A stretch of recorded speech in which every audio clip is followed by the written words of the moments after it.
December 17, 1944. 0530 hours. Honsfeld, Belgium.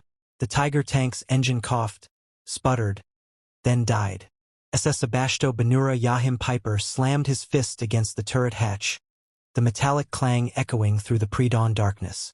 His driver, Unsharv Bear, attempted to restart the 700 horsepower Maybach engine. Nothing.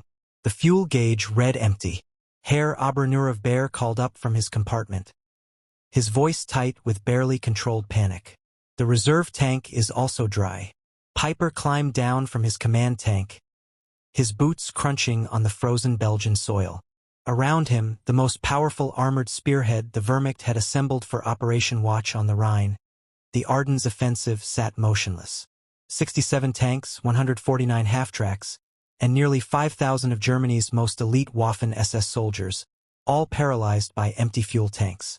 Through the morning mist, Peiper could see the abandoned American position ahead, Honsfeld, a critical supply depot for the U.S. 99th Infantry Division.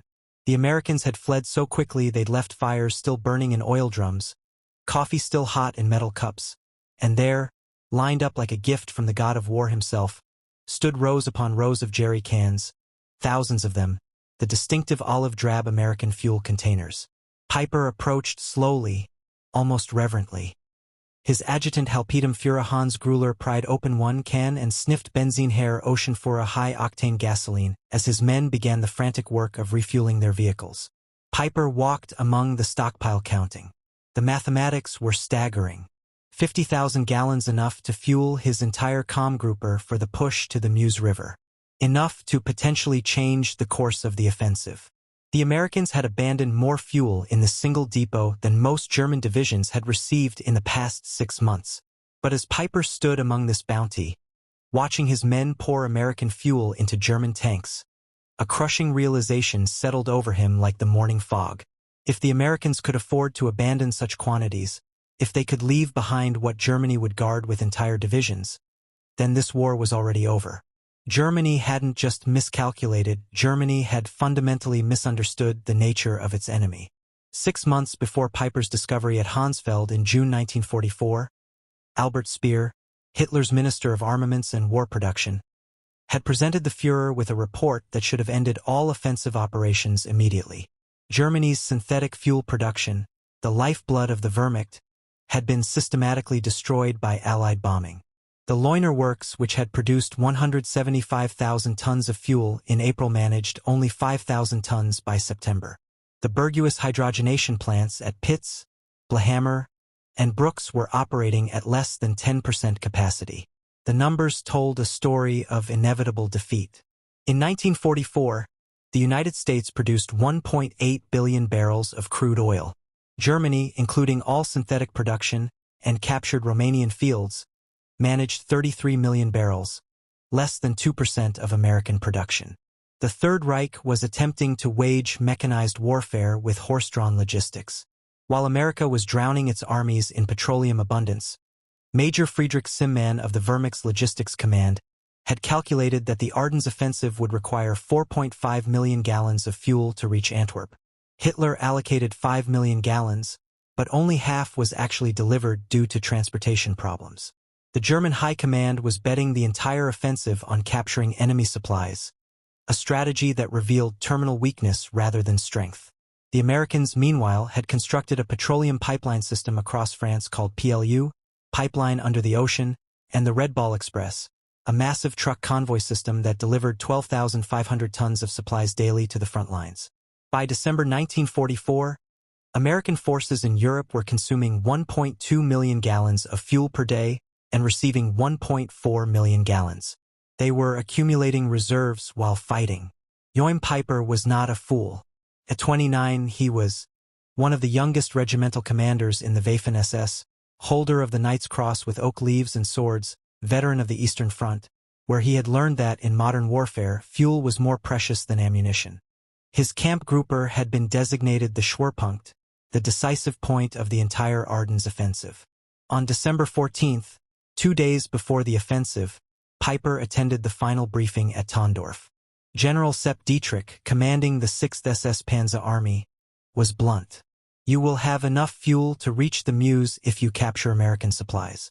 The fuel allocation for Kampfgruppe Peiper was 31,000 gallons, enough for 50 miles of combat operations. The distance to the Meuse was 65 miles. The mathematics of failure were built into the plan from the beginning. As his column prepared to advance on December 16, Peiper issued strict orders. Tanks would operate in single file to conserve fuel. Engines would be shut off during any halt longer than 5 minutes, and the capture of American fuel dumps was priority 1, above even tactical objectives. The contrast with American operations could not have been starker. That same morning, Captain James Rose of the U.S. 743rd Tank Battalion, stationed just 20 miles from Peiper's starting position, recorded in his unit diary. Received fuel resupply 8,000 g. Third delivery this week. Storage tanks already at capacity. December 16, 1944. 0530 hours. The German artillery barrage that opened Operation Watch on the Rhine used more ammunition in 2 hours than the Wehrmacht had allocated for entire operations earlier in the war. But even this impressive display masked critical shortages. Peiper's column began moving at 7 a.m. already behind schedule. The roads, which on German maps appeared as highways, were narrow country lanes, many unpaved. Within hours, traffic jams developed as vehicles designed for the Russian steppes struggled through the Ardennes forest. At Lanzarote, Peiper's first objective, they encountered unexpected resistance from a single American intelligence and reconnaissance platoon. 18 men who held up the most powerful German armored column for nearly 10 hours. During the delay, Peiper's vehicles sat idling, burning precious fuel. When they finally broke through and reached Honsfeld at dawn on December 17th, Peiper's column had covered 20 miles and consumed 40% of their fuel. At this rate, they would run dry before reaching the halfway point to the MOS. The American supply depot at Honsfeld was not even a primary facility. It was a forward supply point for the 99th Infantry Division, what the U.S. Army classified as a Class 3B depot, a temporary fuel station. Yet what Peiper found there exceeded the monthly fuel allocation for an entire German Panzer division. Hauptführer Hans Gröller later testified, "We found pyramids of jerry cans, each containing 5 gall of gasoline. They were stacked 3 m high, extending for perhaps 200 m. The Americans had not even attempted to destroy them. The captured fuel was high-octane aviation gasoline mixed with motor fuel 80 octane or higher. German vehicles, especially the temperamental Maybach engines in the Tiger tanks, were designed for 74-octane fuel.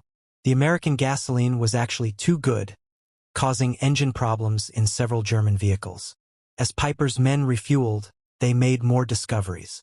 Sergeant Wilhelm Hoffmann found shipping manifests in the depot office. He could read English, having worked in his father's import business before the war. The papers indicated this fuel had been shipped from Texas to New York, across the Atlantic to Liverpool, across the Channel to Normandy, and trucked 400 m to Honsfeld. The journey of over 6,000 miles had taken less than 6 weeks. I showed the papers to Oberstbannführer Peiper, Hoffmann recalled in a 1976 interview. He read them twice, then crumpled them up. He said nothing, but his face went pale. We both understood what this meant. Private Ernst Kara found a stack of Stars and Stripes newspapers dated December 15th, just 2 days old. The headlines celebrated the opening of a new fuel pipeline, from Cherbourg to Verdun, capable of delivering 300,000 gallons per day. A single pipeline delivering more fuel daily than Kampfgruppe Peiper would use in the entire offensive. To comprehend the shock of Peiper's discovery, one must understand Germany's fuel situation by late 1944. Since May, Allied bombing had reduced synthetic fuel production by 90%. The Luftwaffe was grounding aircraft for lack of aviation fuel. Pilot training had been cut from 250 flight hours to 60 hours. The German Navy's surface fleet had effectively ceased operations. U-boats were fitted with snorkels to conserve diesel by running on batteries longer. On the home front, German civilians had not seen private automobile traffic since 1942. Gasoline was so precious that the Gestapo investigated black market theft of individual liters. Farmers were returning to horse-drawn plows.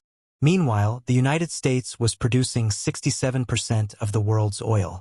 The East Texas oil field alone produced more petroleum than all of German-occupied Europe. American refineries were operating at such capacity that Standard Oil was experimenting with new petroleum byproducts simply because they had excess crude. With the 50,000 gallons captured at Honsfeld, Peiper's columns surged forward. They reached Billingen by noon on December 17th, capturing additional supplies, rations, ammunition, and most importantly, maps showing other American fuel depots in the area. But the maps revealed a disturbing truth. The Americans had fuel stockpiles everywhere. Every major crossroads had a depot. The U.S. First Army alone had 3.5 million gallons in reserve. Peiper pushed on to Lineville, where his forces would commit the Malmedy massacre, killing 84 American prisoners. Even this war crime was connected to fuel desperation. Peiper later claimed he could not spare gasoline to transport prisoners. By evening on December 17th, Peiper's spearhead reached Stavelot, site of a major American fuel depot containing over 2 million gallons. Here was enough fuel to guarantee reaching the Meuse. But as the first German vehicles approached, American engineers were already at work. Captain John Brewster of the 291st Engineer Combat Battalion had received warning of the German approach. His orders were simple: deny fuel to the enemy at all costs. The Stavelot depot contained 2,189,000 gallons of gasoline in jerry cans stacked across 15 acres. At 16:30 on December 17th, as Peiper's advanced guard approached, Captain Brewster gave the order. Engineers poured gasoline trails between the stacks. White phosphorus grenades were distributed. Technical Sergeant Paul Solis threw the first grenade. The explosion was immediate and tremendous, he recalled. A wall of fire shot up maybe 100 feet within minutes. The entire depot was an inferno. Peiper's lead tanks arrived to find a pillar of black smoke rising 1,000 feet into the sky. The fire would burn for 3 days, consuming enough fuel to have powered Peiper's entire division to Antwerp and back. Bear described the scene. The Oberschirmführer stood on his tank turret watching the flames. He said nothing for perhaps 5 minutes. Then he climbed down and told me they can afford to burn 2 million gallons to deny them to us. What are we doing here? Across the Ardennes, American engineers were destroying fuel dumps rather than risk capture. At Tuapan, 1.1 million gallons burned. At Spar, 2.5 million gallons were destroyed. In total, Americans deliberately destroyed over 8 million gallons during the first week, more than Germany had allocated for the entire operation. The ability to casually destroy millions of gallons was rooted in a supply system beyond German comprehension. The Red Ball Express had delivered 412,000 tons of supplies using 6,000 trucks operating round the clock. Each truck consumed 40 gall daily. The operation itself burned more fuel than German Army Group B received monthly. By December 1944, the Motor Transport Service employed 230 truck companies operating on color-coded routes. The system delivered 20,000 tons of supplies daily, including 3,000 tons of fuel. Colonel James Snyder, Chief Logistics Officer for 1st Army, recorded on December 18th. Fuel receipts yesterday 1,847,000 gallons. Fuel issued 1,623,000 gall. Net gain to reserves 224,000 gall. The pipeline system was even more impressive. Operation Pluto had laid pipes across the English Channel, pumping 1 million gallons daily from Britain. A network of pipelines extended inland. The Cherbourg-Paris line delivered 800,000 gallons daily. The Seine line moved 650,000 gall. By December 1944, Allied forces in Northwest Europe were consuming 7.5 million gallons daily, while receiving 8.22 million gallons. They were building reserves during offensive operations. As Peiper pushed deeper into Belgium on December 18th, the impossibility of the German position became clear. At shore, they captured another depot. 5,000 gallons consumed in 3 hours of combat. Tiger tanks consumed 2.5 gall per mile in battle. Panthers burned 1.5 gall per mile. In the difficult Ardennes terrain, consumption increased by 40%. Helped Otto Dingler, maintenance officer for the 1st SS Panzer Regiment, recorded, by noon on December 18th, We had consumed 67,000 gallons since the offensive began. We had captured perhaps 55,000 gallons. We were operating at a deficit. The Americans monitoring German radio traffic through ultra-intercepts knew Peiper's fuel situation. General Courtney Hodges ordered all units. Enemy critically short of fuel. Destroy all gasoline stocks threatened by capture.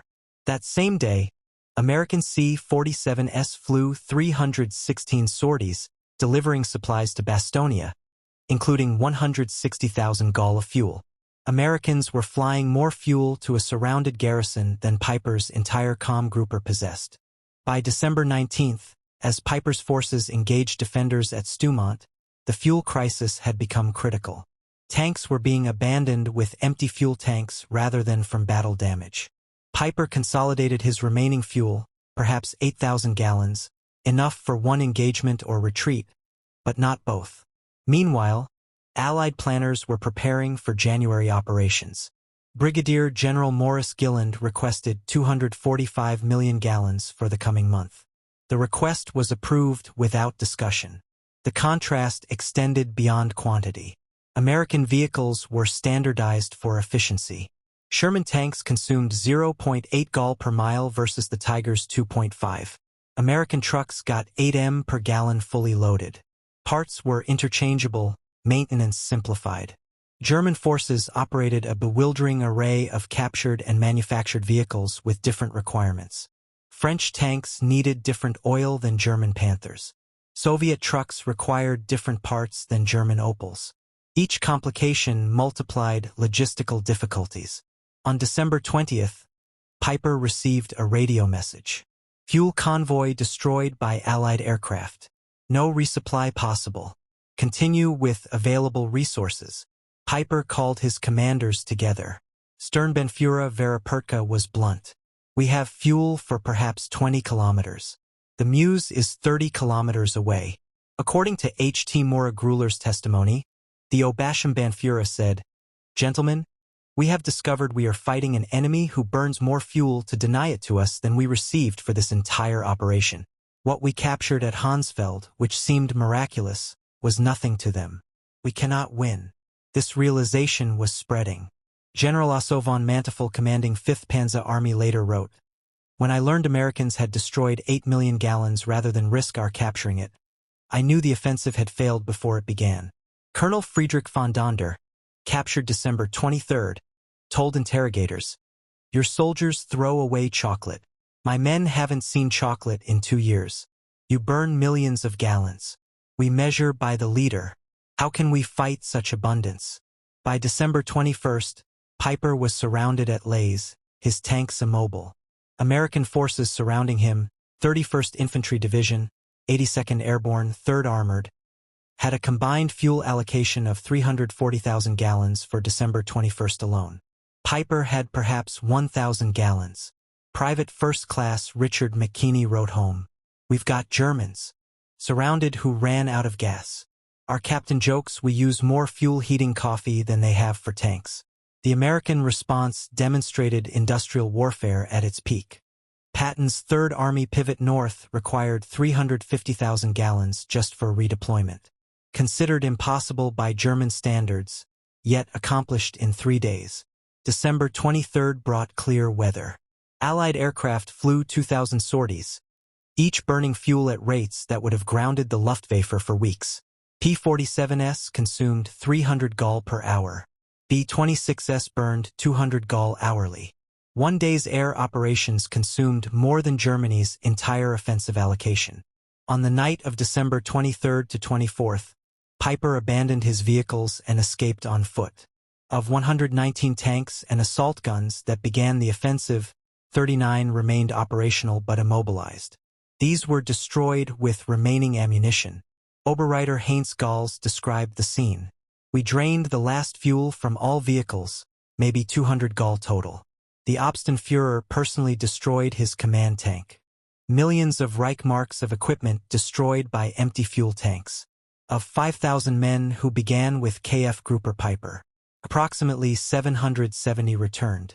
They had advanced 60 miles, captured several depots, and discovered the truth about Allied logistics. News of Peiper's discoveries spread rapidly through German command. On December 26, Field Marshal Walter Model received reports on captured American supplies. His chief of staff recorded Model's reaction. The field marshal read the quantities twice. 50,000 gallons at Honsfeld, 2 million burned at Stavelot, 8 million destroyed rather than captured. He said, "We are not fighting the same war." Hitler, informed December 28, refused to accept reality. Speer wrote, Hitler insisted the numbers were propaganda. When shown photographs of burning Stavelot, he claimed it was Hollywood effects, but lower ranks understood. Greer Wilhelm Hoffmann wrote his wife, "Americans destroy more fuel daily than we receive monthly. They drive tanks like we march. This war is lost." The fuel crisis was symptomatic of a larger truth. By 1944, America produced 50% of world manufacturing. A new aircraft every 5 minutes, a ship daily, a tank every 7 minutes. Petroleum production statistics were overwhelming. United States 1.8 billion barrels. Soviet Union 110 million barrels. Germany, including synthetic, 33 million barrels. Japan 2.6 million barrels. The Axis combined produced less than 2% of American petroleum. Every major German offensive after 1942 had been constrained by fuel. Every American offensive was supported by abundance German planners couldn't conceive. Lieutenant Colonel Chester Hansen recorded a revealing incident December 27. A logistics officer reported weather had reduced fuel deliveries to only 500,000 gallons daily. There was concern until someone noted this exceeded Germany's total offensive allocation. German PWs from the Ardennes were more shocked by American waste than firepower. Seeing GIS discard half-eaten rations or use gasoline for heating shattered morale more than artillery. Aus-GA Reich Elm told interrogators, "We knew your production numbers abstractly, but seeing soldiers waste more than we possessed made them real. Every German who saw your casual abundance knew the war was hopeless." This knowledge spread through letters despite censorship. Feldwable Ernst Müller wrote, Amerikans wasch Klotes in Gasoline. They feed chocolate to dogs. They fire artillery for Christmas. We cannot fight infinity. The psychological impact undermined German racial superiority narratives. How could decadent Americans possess such wealth while the master race scraped for necessities? During Nuremberg trials, German leaders consistently cited logistics, particularly fuel, as decisive. Field Marshal Kittel testified, "We had operational superiority 1940 to 41. By 1944, we couldn't move forces for lack of fuel while Americans moved armies like chess pieces." Peiper, tried for the Malmedy massacre, offered revealing testimony. Every decision after December 17 was influenced by fuel shortage. We couldn't maneuver, pursue, or retreat effectively. Americans moved freely while we counted leaders. General Heinz Guderian wrote, "When Peiper captured 50,000 gallons, meaning everything to him but nothing to Americans, the war was over." The story resonates because it represents when industrial warfare reached its conclusion. Wars were won by production statistics, not warrior courage. The romantic notion of warfare died in the Ardennes among empty fuel tanks. Dr. Richard Overy calculated that by 1944 Allied to Axis production ratios exceeded 5 to 1 in major categories. In petroleum it approached 50 to 1. These advantages couldn't be overcome by superior training or tactics. America produced 324,750 aircraft during the war. Germany won 1997. Americans built 88,410 tanks. Germany 46,857. But most tellingly, America refined 1.8 billion barrels of oil in 1944 alone, while Germany scraped together 33 million barrels. December 24, 1944. As Peiper's men slipped through American lines on foot, abandoning 39 tanks, 70 half-tracks, and 177 other vehicles, the magnitude crystallized. They had captured 50,000 gallons, seemingly miraculous, only to learn it was meaningless to an enemy who could burn millions. Antefura reflected in 1975. "That morning at Honsfeld, finding American fuel, we celebrated like winning the lottery. By evening, learning about Stavelot burning, we understood we'd already lost. Americans had so much they could destroy what we die to possess. The 50,000 gallons was less than a single American armored division consumed in 2 days. Less than the Red Ball Express burned in 3 hours. A rounding error in Allied daily consumption. Major General J. Lorton Collins later wrote, Germans' desperate attempts to capture fuel revealed their miscalculation. They assumed we valued fuel as they did, as irreplaceable. They couldn't comprehend we had so much we could burn millions rather than risk tactical disadvantage. Operation Watch on the Rhine failed through immutable mathematics of industrial warfare. The offensive consumed approximately 2.8 million gallons, 40% overall allocation, the difference from captured supplies. During the same period, Americans consumed 267 million gallons, nearly 100 times more. The Wehrmacht lost 100,000 men, 800 tanks, 1,000 aircraft. But most devastating was loss of illusions. Every German witnessing American abundance understood Germany wasn't fighting a war, but participating in its own execution. Joachim Peiper survived imprisoned until 1956 for war crimes.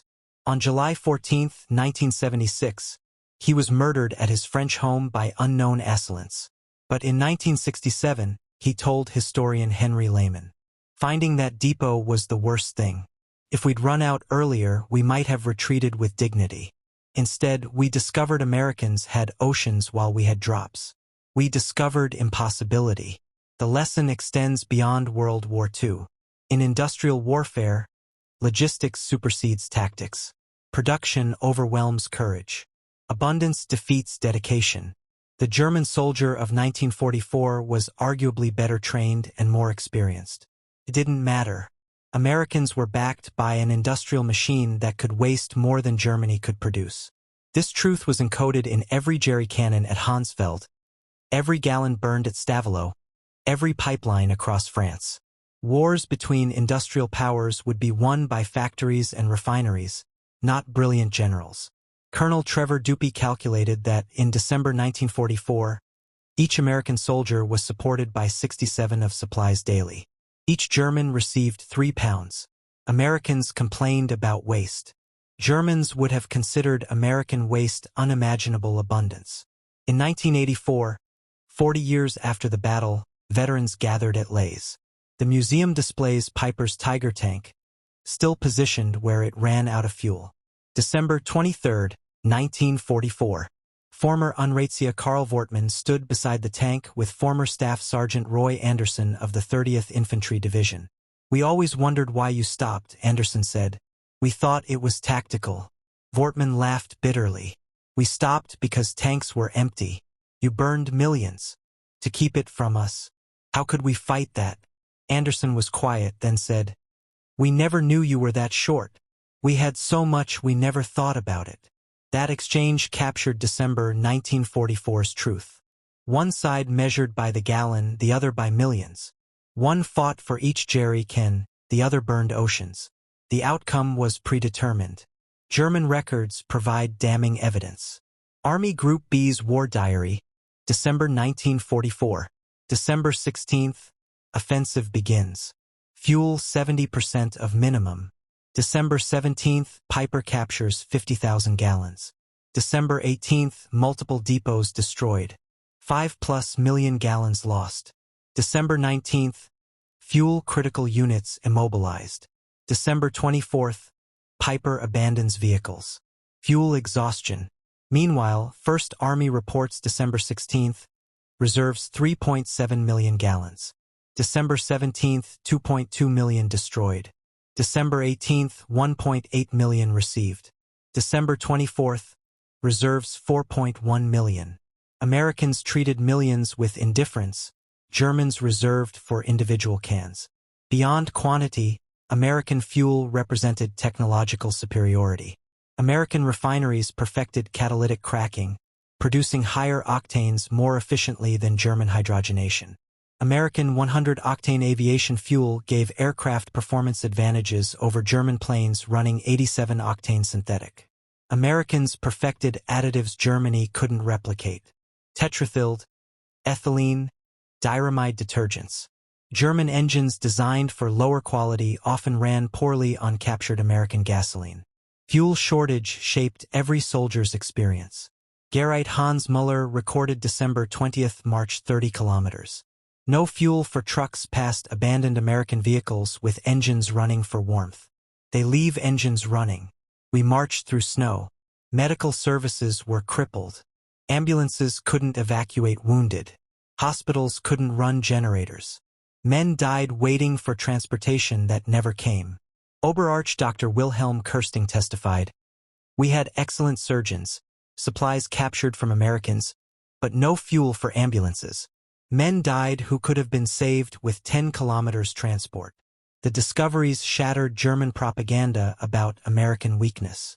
Soldiers had been told Americans were soft, incapable. Then they discovered Americans could destroy more than Germany possessed. Goebbels's diary, December 28th. Reports indicate serious morale problems. Soldiers write about American superiority, undermining our narrative. But stories spread faster than censorship. The myth of German superiority couldn't survive contact with American logistics. The Ardennes failure meant Germany had no options except desperate defense. General Jodl testified at Nuremberg, "After the Ardennes, we knew it was lost. We'd played our last card and discovered the enemy held all aces." Recognizing German desperation, Allies focused on destroying fuel production. By February 1945, German fuel production ceased. The Luftwaffe was grounded. Training can lead. The Wehrmacht became static, destroyed piecemeal by mobile enemies. Spring 1945 brought surreal scenes. German units surrendered from immobility, not defeat. Entire panzer divisions sat helplessly as Allies drove past. General Major Fritz Baulein described, "We had 42 operational tanks, experienced crews, ammunition. We had 300 L fuel, not enough for the next town. We destroyed our tanks and walked to captivity." Meanwhile, American advance was constrained only by traffic jams from vehicle abundance. Third Army alone had 15,000 vehicles. Camp Grouper Peiper's fuel crisis demonstrates how industrial capacity determined World War II's outcome. When Peiper stood among captured Gerians that December morning, he glimpsed truth. They fought an enemy whose waste exceeded their need. The numbers tell everything. German offensive allocation, 5 million gallons. Fuel destroyed by Americans, 8 million gallons. Daily American consumption, 7.5 million gall. Peiper's capture at Honsfeld, 50,000 gall. Percentage of American daily supply, 0.6%. The Battle of the Bulge killed 19,000 Americans, perhaps 100,000 Germans. It destroyed Wehrmacht's last reserves. But its lasting impact was spreading knowledge through German ranks. America possessed incomprehensible abundance. Peiper's discovery wasn't just about fuel, but industrial warfare's nature. Victory belonged to whoever produced the most petroleum, steel, aluminum. Germany never had a chance. The final irony, American forces cataloging abandoned German equipment at Lays found 39 perfect tanks abandoned solely for lack of fuel. Major Robert Harrison's salvage report noted, fuel required 8,000 gallons. Classification minimal. Source, local reserve. Time 4 hours. What was impossible for Germans, 8,000 gallons to save their best tanks, was beneath American notice. A minor request using local reserves exceeding KG Grouper Peiper's peak strength. This was Peiper's discovery at Honsfeld.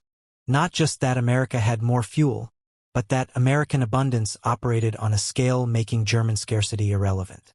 The war was over when American industrial capacity mobilized. Honsfeld revealed what had been true since 1942. Germany fought the impossible, measuring defeat in gallons, while America measured victory in oceans. The Tiger tank sits in Leglas Museum, fuel gauge empty, monument to when tactical excellence met logistical reality and lost. Visitors ask why such powerful tanks were abandoned. The answer, no fuel.